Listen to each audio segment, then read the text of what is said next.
हाँ, नियामक ज्यामिति में कल आपको बताया था किसी रेखाखंड का अंतर्विभाजन।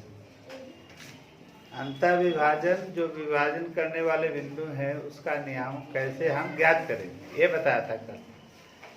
आज है कि कोई रेखाखंड दिया गया है तो उस रेखाखंड को किसी बाह्य बिंदु से, उस रेखाखंड को किसी बाह्य बिंदु से हम उसको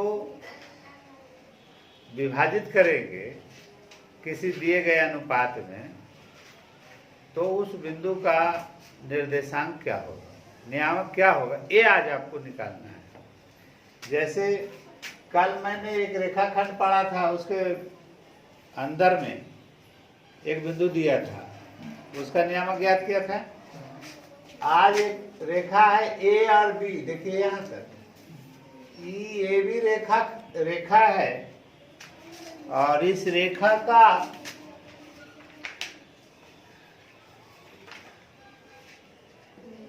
ए बी रेखा है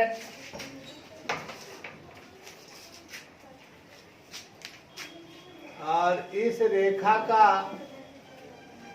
अगर हम एक सीध में बढ़ाएं तो फिर एक बिंदु आती है, तो क्या ये भी रेखा पर यह आधारित है वह फिर बिंदु? नहीं, वह इस रेखा खंड के बाहर है।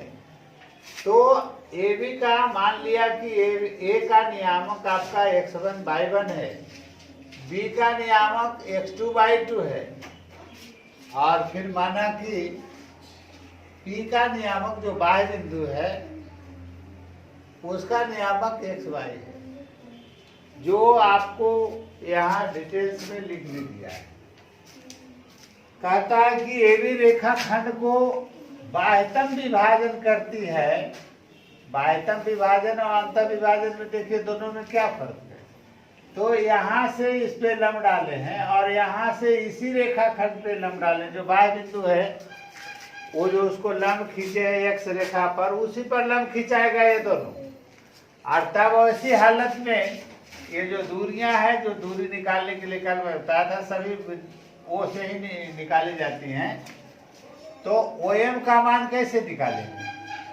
तो OM का मान ये कितना हो गया, x नियामक ये बताएगा x और इसका y नियामक क्या बता रहा है, y1, तो ये दूरी हो गई y1। यहाँ से इसका नियामक है x2 और y2, तो यहाँ से टोटल यहाँ तक हो गया क्या x2, यहाँ से यहाँ तक हो गया क्या y2, यहाँ से यहाँ तक y2 हो गया। अब है कि ये जो दूरी आ रही है, ये दूरी हम कैसे निकालेंगे? तो यहाँ से यहाँ तक हो गया x, देखिए इसका x नियामक x है और y नियामक y है, तो ये दूरी हो गई y, यहाँ से यहाँ तक यहाँ तक y हो गया। अब यहाँ से यहाँ तक है x, हमको इसकी जरूरत है BS निकालने के लिए, तो BS और NQ दोनों क्या होगा, बराबर होगा। तो BS और NQ बराबर होगा, तब हम NQ निकाल लें तो BS भी निकल जाएगा।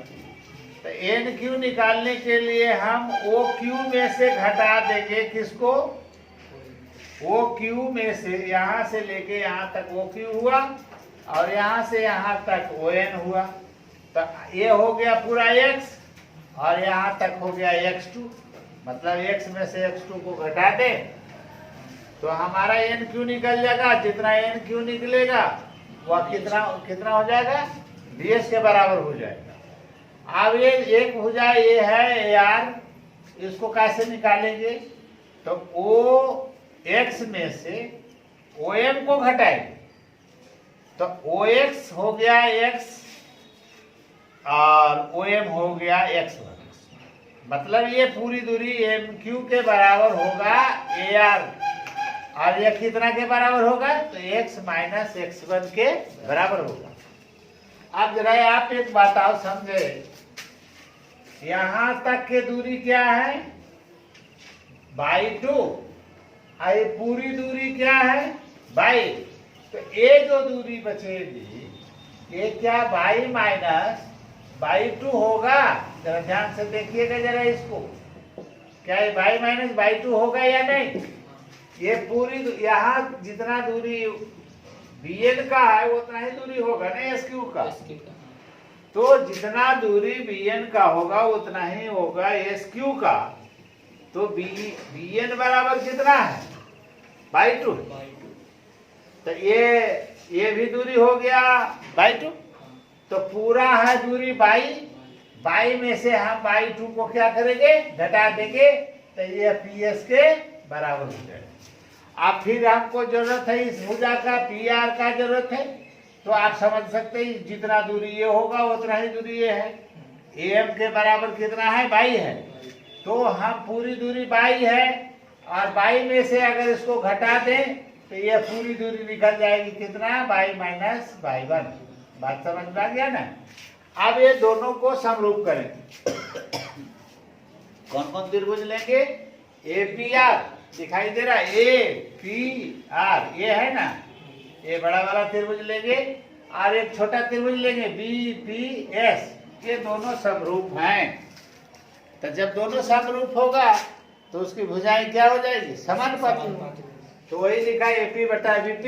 AP हो गया पूरे का और BP हो गया उसका छोटे त्रिभुज वाला एक साइड हो गया। फिर इसी तरह से AR बटा BS। देखिए यहाँ AR ये हो गया और BS हो गया। ये छोटा वाला भुजा हो गया। फिर है PR बटा PS। देखिए कहाँ है PR ये बड़ा वाला त्रिभुज का हो गया भुजा और PS हो गया ये छोटे वाला का भुजा का। और सबका मान निकाला हुआ उस पर बैठा दीजिए। AP बटा BP ये यहाँ से बाह्य बिंदु का दूरी क्या बताया था M। AP बटा BP बराबर M बटा N लिख दिए हैं। तो ये हो गया M बटा N। क्लियर। फिर AR बराबर क्या लाए थे यहाँ देखिए AR ये हो गया ना x माइनस क्या x1। और फिर BS बराबर कितना हो गया BS बराबर क्या हो गया x माइनस x2। वही लिख दिया x माइनस x2। और फिर आपको PR बराबर कितना हो गया पूरी भुजा का मान। तो पूरी भुजा को निकालने के लिए PR ये आएगा बड़ा वाला भुजा। तो पूरे बाई में से घटा देंगे कितना को बाई 1 को। तो वही लिखा बाई माइनस बाई 1। और PS को क्या लिखेंगे बाई माइनस बाई 2। जो मान था उसको पुट कर दिया। अब ये तीनों बराबर हैं। ये तीनों बराबर में आप दो को बराबर कर सकते हैं। इसके बराबर इसको भी कर सकते हैं और इसके बराबर इसको भी कर सकते हैं। तो जब हम इसके बराबर इसको कहते हैं तो ये आएगा। और जब इसको तिरछे गुना करेंगे तो m इंटू कितना हो जाएगा x minus x2। n into बराबर में क्या लिखाएगा n इंटू कितना x माइनस x1। ठीक है ना। एक इसको गुना करेंगे mx minus mx2 nx minus nx1। अब इसमें mx है और इसको इधर लाओगे तो माइनस nx होगा। इसको उधर फेंकोगे तो mx2 प्लस हो जाएगा और ये माइनस में था माइनस nx1 हो गया। ये दोनों में x कॉमन ले लिया था बचा कितना m माइनस n। वही m minus n into x हो गया बराबर mx2 माइनस nx1 जो था जो लिख दिया। इसमें गुना में था x बराबर हो गया इतना के। क्लियर। इसी प्रकार y बराबर भी आ जाएगा। y बराबर कितना आ गया m बाई 2। मतलब अब हम ये दोनों को बराबर किया था। अब हम ये दोनों को बराबर करेंगे। सिमिलरली फिर ऐसे गुना करेंगे m से इसको n से इसको। y बराबर फिर इसी तरह से x बराबर जैसे आया उसी तरह से y बराबर आ जाएगा। तो y बराबर आ गया m by 2 minus n by 1 बटा m माइनस n। क्लियर। इस बाह्य बिंदु P का नियामक क्या आपने माना था x और y। तो x y का नियामक आपको मालूम हो गया। x का नियामक यहाँ ये देखिए ये है x नियामक ये आ गया और y नियामक ये आ गया। मतलब कि P का नियामक कितना हो गया y बिंदु P का नियामक क्या हो गया तो m x2 minus n x1 बटा m माइनस n। और ये हो गया m बाई 2 बाई नियामक है m by 2 minus n by 1 बटा m माइनस n। ये हो गया है आपका बाह्य बिंदु का। और बाह्य विभाजन हुआ किसी दी गई रेखा खंड का हम बाह्य विभाजन का बाह्य बिंदु का नियामक क्या होगा उसका नियामक निकालने का ये तरीका हुआ। अंतर विभाजन में मैंने कल बताया था कि ये भी एक रेखा है, जरा सा ध्यान से देख लीजिए इसको। ये भी एक रेखा है, उस पर कोई P बिंदु लिया था, मालूम है ना।